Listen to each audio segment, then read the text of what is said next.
Welcome from the Principality of Monaco, a corner of the world renowned for its opulence and luxury, its super yachts and its super fast cars. And tonight, it hosts the 10th meeting in the 2025 Diamond League.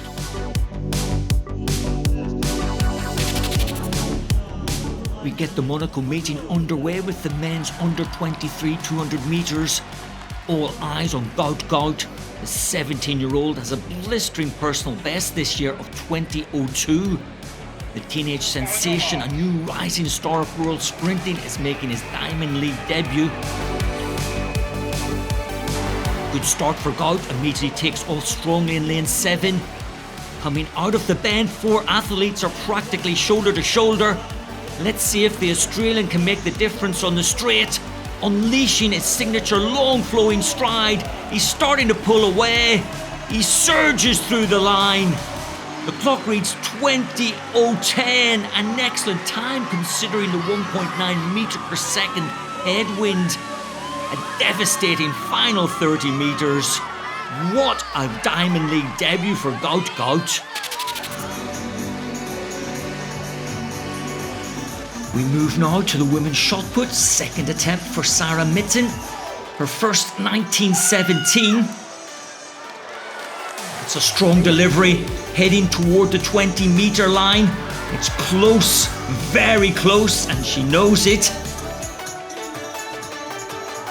And it's right on 20 metres exactly. The Canadian moves into the lead early in the competition with a statement throw. Now, Sarah Jackson, already a 2-time Diamond League winner this season. This is her 5th attempt.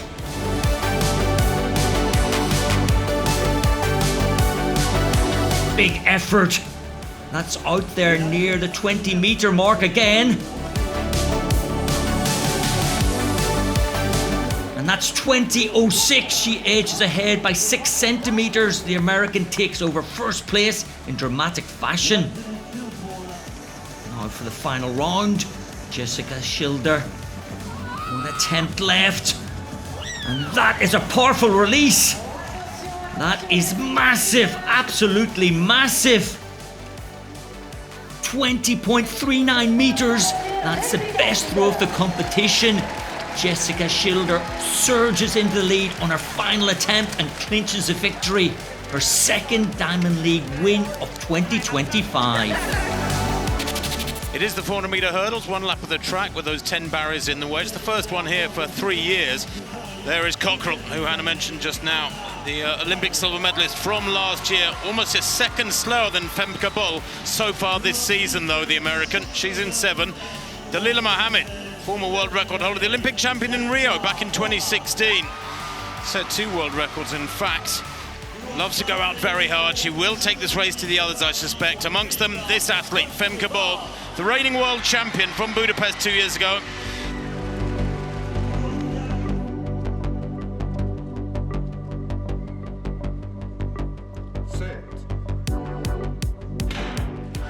Well, a long pause in the blocks there. The meeting record 52.63 by Lucinda Dimas back in 2009 is the target for Bol there in the centre of the picture, the tallest. As expected, Dalila Mohammed, third from left, has gone rocketing away. She's already up on Cockrell to left of picture.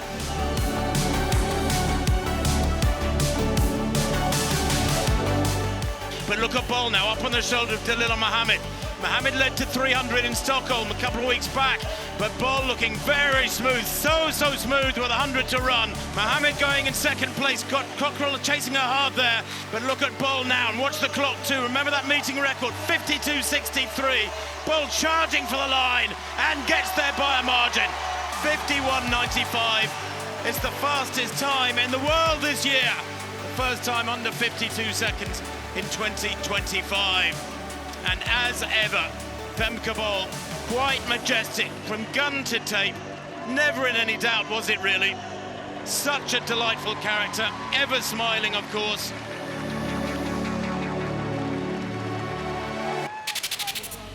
Olympic bronze medalist Natalia Bukowiecka has had a slower start to 2025 after an injury indoors, but she did run 50.1 behind Femke Bol at the European Team Championships the other day. We've just seen what Bol's done in the 4 hurdles.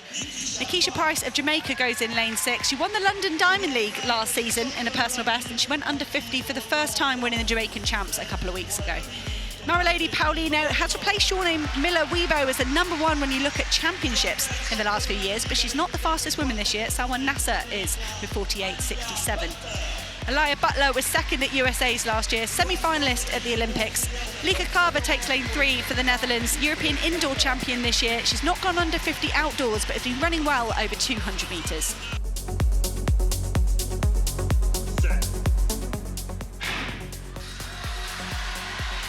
All the way pretty even here. Perhaps Lika Carver just closing up some ground there on Aliyah Butler, the American. And that's just as I say that, Aliyah Butler pulls up alongside Maralady Paulino. Paulino is so strong in the second half of the race, but Aliyah Butler has been a sensation this year. New personal best, winning those NCAA championships, 49.26. It's Butler, Paulino, Price and Bukowiecka all side by side. Aliyah Butler trying to replicate what Bella Whitaker has done in the Diamond League and taking an American win here in the 400, but Paulino in the last 5 metres does it, gets herself ahead of Butler, 49.07. Not the quickest time for Maralady Paulino of her season and not a meeting record as well. This men's 800 is absolutely stacked. Get this, possibly the greatest 800 metres in history. Sajati goes on the outside, the Olympic bronze medalist from Paris last year. All 8 men from the Paris Olympic final are here. And here is the Olympic champion, Emmanuel Wanyonyi from Kenya. There's Josh Hoey, the world indoor champion from March, from the USA. This could be a race for the ages.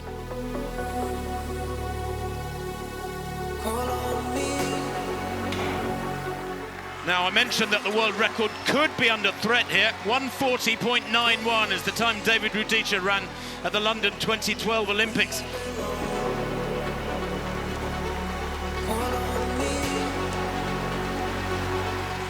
.49.21 is just about perfect. I thought maybe it was too quick, maybe that was why we saw a Rop and a Tarry so far back, but that's absolutely perfect at the bell. And the race is split with a bit of pushing and shoving in that second half. And now we see 4 men away with clear running and the other men trying to battle around the big group. Wanyonyi from Maula, Josh Hoey making good progress for the USA, up into 3rd place on the back straight there. Rob making progress too, he's up into 5th place, but he must be 12 metres down behind Wanyonyi. Surely he can't close that gap. Is he trying to run measured halves here as he continues to make progress here? Hoey up into 2nd place. Maula having a fabulous run, the Algerian. The crowd loving this. They're being roared on, these athletes, by the crowd as Hoey closes on Wanyonyi. The Iraq charge has finished. Coming through really late is Sajati into 3rd place, but 1:41.44. It is the fastest time in the world this year.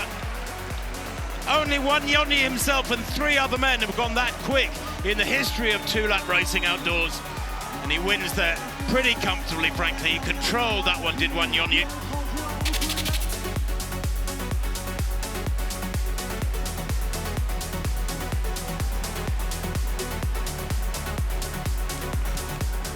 Corrales, though, looking good here at 5.92.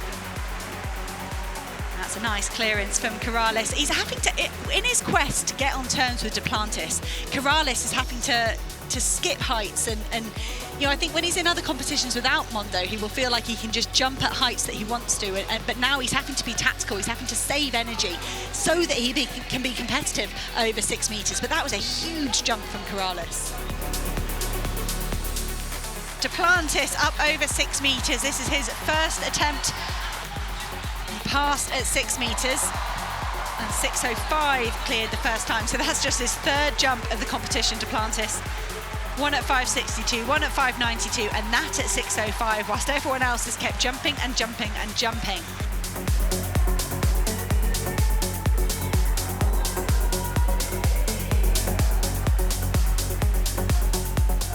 Mondo Duplantis, 3rd and final effort at 6.29. He's already set a meeting record. No, not a world record tonight. He is fallible, he is mortal. He's not a machine, he can't just churn them out as so many would love to see. but he has entertained them magnificently here tonight. His competitors applauding him. All 10 flights of hurdles out there for the men's 110-metre race. Jacobo Tharp might be a new name for you. He's the world under-20 champion from last year and the NCA champion this year. And there is Trey Cunningham. Took his first ever Diamond League win in Paris, equaling his lifetime best of 13 dead for the second time this season. Cordell Tint's the only man in the field who's gone underneath 13 seconds. He went number 4 all-time in Shanghai with 12.87, but he has taken defeats on the circuit since that race in China. Dylan Beard hit 2 personal bests at the Paris Diamond League.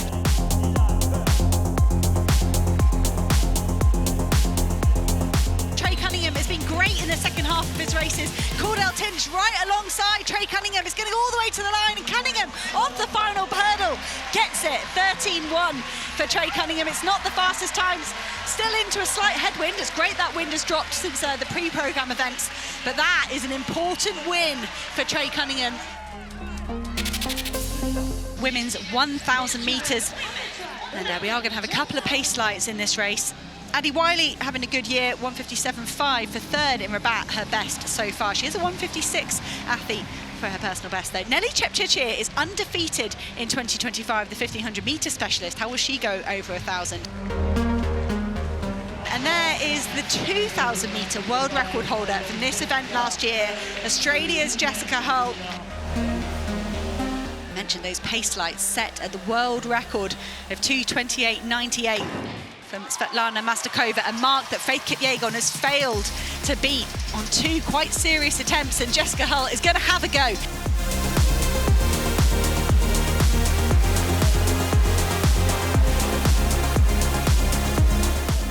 Those could be the athletes that might come good as we come towards 400 metres to go. Mary Mora treading water already. The world champion looking like she might not even finish. Jess Hull takes the bell in 1:28. That is super quick for the Australian. She's got company as well, and she's going to have to hold it together and judge her effort right here over the final circuit. Nelly Chepchirchir, I mentioned on the start line, she's undefeated this year. She's done a whole load of 1500s and has been dominant and has judged her effort fantastically on the Diamond League circuit over the longer distance. And the Kenyan has done exactly the same here in Monaco. She goes past Jessica Hull. We know Hull won't give up, but has Nelly Chepchirchir saved something for the home straight? Because she's got the likes of Gemma Reekie and Addie Wiley trying to finish harder here as well. Nelly Chepchirchir is right on the lights here. The world record of Svetlana Mastakova has stood for a number of years. I feel like Nelly Chepchirchir is going to be just outside, as Faith Kipyegon has been in the last couple of years. But Chepchirchir gets under 2:30, a phenomenal run from the Kenyan.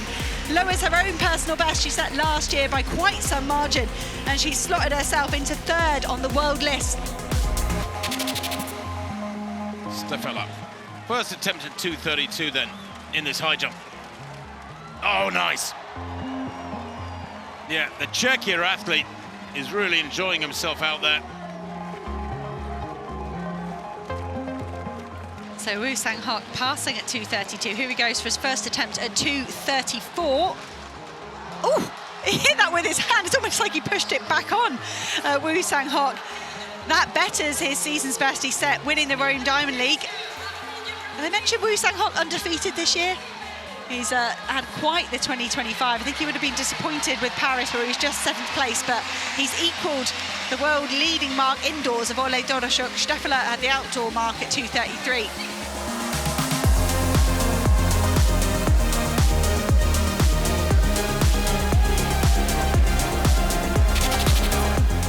The women's 100-metre hurdles then. The athletes out on the track and stripped down. The barriers are in place.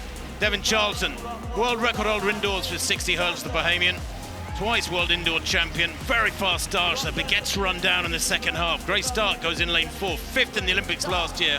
She won Paris Diamond League and a personal best 3 weeks ago, 12:21. Masai Russell, the reigning Olympic champion from the USA, then the 2nd fastest athlete in history. Won the Olympic trials last year and then the Games. Incredible in Miramar with 12:17 a few weeks back. Megan Tapper goes in lane 6, won the Jamaican Championship 2 weeks ago in a personal best, 12:34. She's in fine form. Nadine Visser goes in lane 7 for the Netherlands. European indoor champion a couple of times, 4th in the Olympics. And there is Tataji Kambunji, silver medalist at the World Indoors in Nanjing back in March. Great start from Devon Charlton, set third to right. Leads at the moment. Oh gosh, and real bad hit of the hurdle there. Stark going really well on the near side. Megan Tapper storming away with this one. Takes it by best part of a metre, and in second place Kambunji on the near side. And the time 12:34. The wind -1.1. Well, that's a shame. If you turn that wind around, they'd probably got under the meeting record. But 12:34, waiting for that to be confirmed. Quite a surprise result that. Wow, that is good. That is good. My first time on the dog. Well, Hannah mentioned the 5,000 metre field. The athletes are out there and ready. There's Kejelcha, Yomif Kejelcha, twice world indoor champion, super consistent. Almgren, talk about super form. The 30-year-old Swede, you may have seen our coverage in Stockholm. Jimmy Gressier out there as well. Bailey as well is super strong. How will it go? That's a tough call. Of course, the world record was set here on this track back in 2020. Joshua Cheptegei, 12:35 his world record. How long will it be before we see a 12:30, 60 second per lap pace for 12.5 laps? I don't think it's too many years away. 7:39.47 at 3,000. They've accelerated. They've just run a lap in about 60, and it's because the pacemaker dropped out and Kejelcha was cut loose, and he's moving away now. And Almgren, a little glance over his shoulder there from the Swede in second place. He's got long legs, he's got a lovely languid stride as Kejelcha.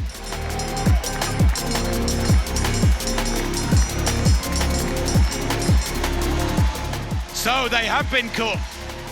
Gebruet and Baidu.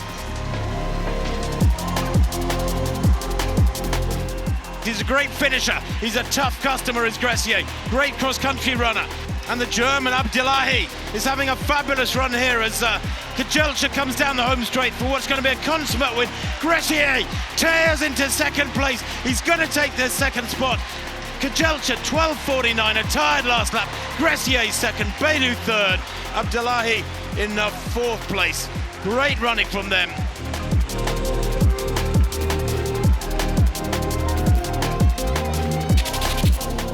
Big introduction for Noah Lyles. He's a three-time consecutive world champion over 200 metres. The only 200-metre races he's lost in the last 4 years have been Tokyo and Paris, where he picked up those pair of bronze medals. Letsilo Tebogo won in Prefontaine Classic last week. The Olympic champion had his first race since he was dead last in Rabat 6 weeks before, but he looked fully healthy, 1976 to dominate. Alexander Ogando goes in lane 5, the 5th place finisher in Paris. Mekanakashi Chirumba of Zimbabwe goes in lane 4. He's gone underneath 20 seconds 4 times this year. He's in that NCA system where you have to deliver week after week after week.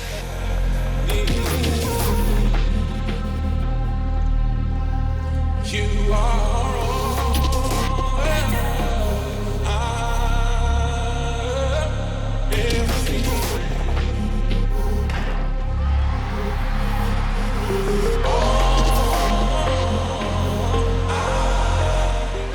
champion, just as they enter the straight, is on turns with Noah Lyles. These two side by side down the home straight here. Lyles going to the arms. Lyles trying to hold off Letsilo Tebogo, and he does it. What a way to return to the circuit. Noah Lyles, 1988. He was under a lot of pressure there, Noah Lyles. He couldn't see the other athletes. He would have been hoping, as I said at the start, to not see them at all. But suddenly when they came into the home straight, three-time world champion had a whole lot of company, and he responded to that pressure fantastically well. All credit to Noah Lyles, his first 200 in over a year, and he comes back and beats the Olympic champion. That is quite a statement. I think a lot of pride, a lot of chest puffing at stake here. Brilliant from Lyles.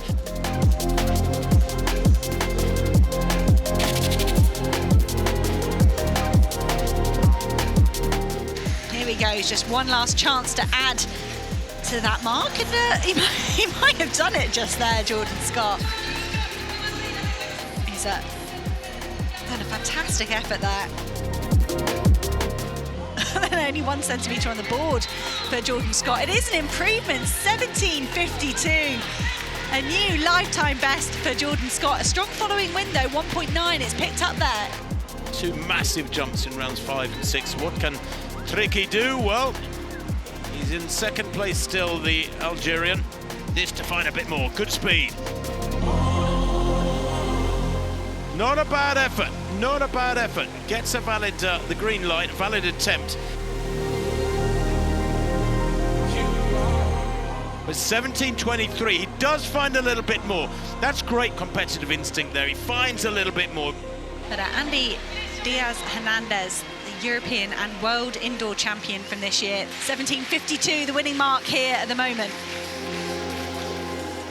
Oh, the first two phases there for Diaz-Hernandez just looked wonderful. My heart was in my mouth. I thought he was going to do it. And going over 17 metres. Well, fabulous. All the first 3 fellas setting their best jump of the night with their 6th and final effort. Well, the next event on the track, the steeplechase. This has been whispered quietly as an attempt at the world record. Sable, the best of the Indians, Commonwealth Games silver medalist. He's an 8:09 performer. Arche of Spain, second in the European Team Championships a couple of weeks ago, close to his personal best when 5th in Rabat. Babendorf is there as well. They're not in the order we were given, these fellas, nothing like it. Doesn't really matter too much. There is El Bakali, favourite. He's a world-class 1500 metre runner as well now, Bakali, these days. 3:31 his run. He's great on the flat. He's run 12:55. You can see the leader, El Bakali, the second pacemaker. Tindouf has just stepped aside. He's got 3.5 laps to go. He's grimacing hard, moving well. He's a tough, tough customer, but he's first and foremost a great racer, the Moroccan. Mura of Japan, the national record holder, has just burst to life in the last 500 metres. He's in second place at the moment. He could trouble his national record of 8:09. He's flying down the back straight. Surely he can't catch El Bakali. Mura is absolutely motoring. Which, you know, I've scribbled in my notes here that he's got good speed. He's run 3:36, Mura, and he's an 8:09 steeplechaser. He should be a lot faster at the steeplechase is what I've written down. And he is closing pretty dramatically on El Bakali here. What a win this would be, and he's flying, he bounces off that barrier, and Miura has got the Moroccan in his sights, and El Bakali is going to be caught. Is he going to take the win here? Set him in 3rd place, and Miura of Japan clears that final barrier, and El Bakali, there's pride at strength here. He's determined to stay ahead. He will not be beaten, and he is not beaten here tonight. He gets back to the front and wins in 8:03. Talk about mind over matter, but Miura has just smashed his own national record, as you've said, Anna. He'll have won 8:03.4, something like that, 8:03.5. Now getting the energy up here for the final track race of the evening, the women's 100 metres. They're slightly behind here, and they're going to get further behind for the light show, but that's all right, because we all love a light show. And everyone joining in. Jasiah Sears took the win in that B race in her first year as a professional athlete. It was 10:85, which would have actually given her 3rd place in that Diamond League race. Olympic champion was convincingly beaten by Melissa Jefferson-Wooden last week. She is the favourite here in lane 5. Thelma Davis goes in lane 6 for Liberia. She led 3 under 11 seconds in Ostrava the other day, setting a new national record of 10:91. Zoe Hobbs was in that race in Ostrava. She finished in 3rd place, back under 11 seconds for the first time in a couple of years, lowered her own oceanic record to 10:94. A lovely field here for Julian Alfred to hopefully run in a relaxed, free mentality here. She'll be aware of what Jasiah Sears achieved the other day and the potential, of course, of Leah Hobbs. It looked like a good start from Sears, the American, putting Alfred under pressure. Alfred looked tense in Prefontaine, and she perhaps looks tense here again in the second half. But there goes Julian Alfred, there goes the Olympic champion. It is another 10:7, 10:79 for Alfred. The first 50 metres was perhaps a bit laboured, but perhaps it was Sears that was having a blinder and made it look like that. But Julian Alfred, in the end, when we got to the finishing line, was the clear winner here in Monaco. She is so powerful, and she looked a little angry for me when she was getting into the blocks. You know, she exudes that sort of arrogance you want to see from an Olympic champion who was beaten last week, and she was thinking, I'm not having this, and she didn't have it. She had the win instead. 10.79, Hannah. Fantastic.